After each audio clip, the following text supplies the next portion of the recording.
இயேசுவே நீர் தொட்டால் போதும்,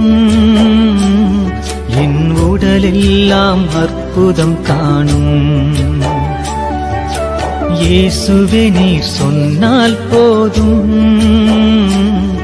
என் மனமெல்லாம் சுகமாய் மாறும்.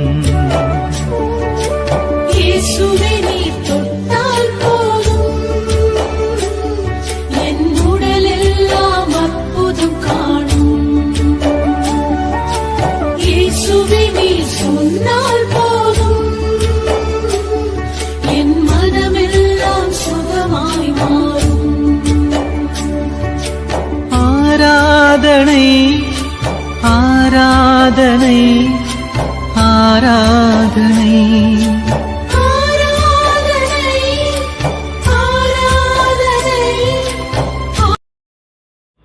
தந்தை மகன் தூய் ஆவியின் திரியேக ஆசீர்வாதம் உங்கள் அனைவரையும் ஆசீர்வதித்து காப்பதாக. ஆமேன்.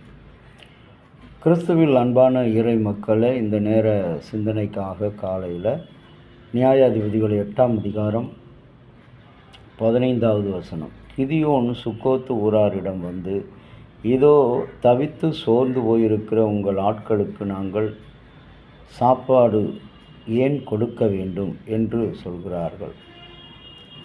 தவித்து சோர்ந்து போயிருக்கிற உங்களுக்கு ஏன் நான் சாப்பாடு கொடுக்க வேண்டும்? இந்த சுக்கோத்து ஊரார்கள் எப்பொழுதுமே துன்பம் இழைக்கிறவர்களாக, பிறரை கஷ்டப்படுத்துகிறவர்களாக, பிரச்சனைகளுக்கு அடிப்படை காரணமாக இருக்கின்றவர்கள். இவர்கள் கடவுளை விட்டு பிற மக்களை பிரிக்கின்ற மக்களாக இருக்கிறார். மனிதனுடைய வாழ்க்கை என்பது எப்போதுமே ஒரு கடினமான ஒரு சூழ்நிலை தான். இந்த கடினமான வாழ்க்கையை எப்பொழுதுமே சுகமாய், சமாதானமாய், அன்பாய், ஆரோக்கியமாய் இருக்கும் என்று சொன்னால் அது முடியவே முடியாது. ஒரு நேரம் சுனாமி போன்ற பிரச்சனைகள் எழலாம். நம்மை அறியாமலே நம்முடைய வாயினால் அநேக பாவங்களை பேசியிருக்கலாம். பிறருக்கு விரோதமாக நம்மை அறிந்தும் அறியாமலும் நாம் தீமை செய்திருக்கலாம். அவர்களை கெட்ட தீய வார்த்தைகளினாலே துன்பப்படுத்தி இருக்கலாம். இதுதான் வாழ்வினுடைய ஆதாரம். இன்றைக்கு அன்பான இறை மக்களே, காட்டுப்பாதை போன்றது தான் வாழ்வினுடைய சூழல். அங்கே முற்களும் கற்களும் இருப்பது இயல்பான ஒன்று.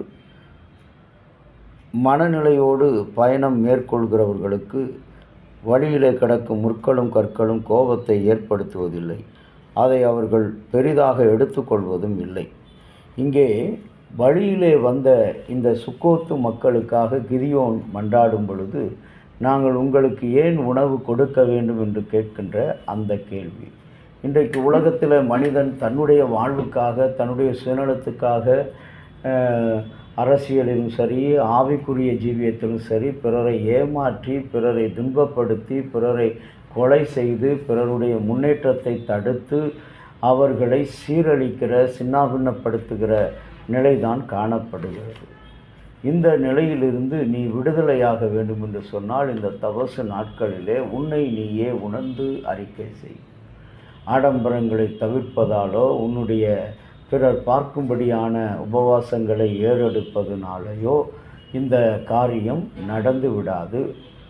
நமக்கு சுகமான வாழ்வு பெற முடியாது. ஆனால் ஆண்டவர் சொல்லுகிறார், கர்த்தருடைய சமூகம் எப்பொழுதும் உங்களுக்கு பேரானந்தத்தை கொடுக்கக்கூடியது. உங்கள் ஆட்களுக்கு நாங்கள் ஏன் சாப்பாடு கொடுக்க வேண்டும்? கிதியோன் கொடுக்கிறான். அப்பொழுது செருபா, சல்மோன் என்பவர்கள், நீ பிடித்தாயிற்றே என்று நீ என்னை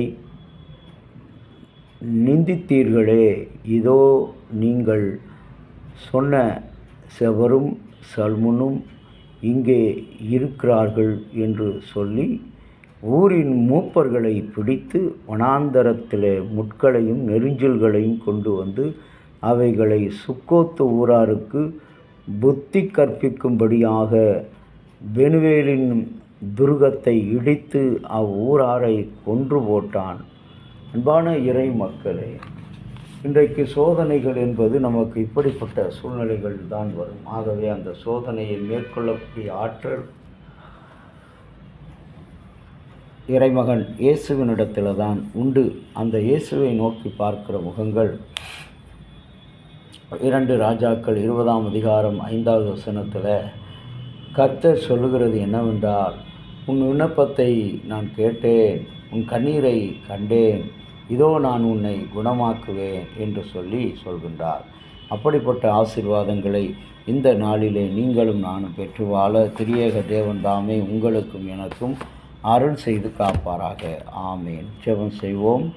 இரக்கமுள்ள பரலோக பிதாவே, உம்முடைய அன்பாலும் இரக்கத்தினாலும் நாங்கள் இந்த புதிய நாளில் பிரவேசித்திருக்கிறோம். இந்த நாளையும் இதனுடைய பணிகளையும் நீர் எங்களுக்கு ஆரோக்கியமாக ஆசீர்வாதமாக மாற்றித்தர உம்முடைய சன்னிதானத்தில் பணிகிறோம்.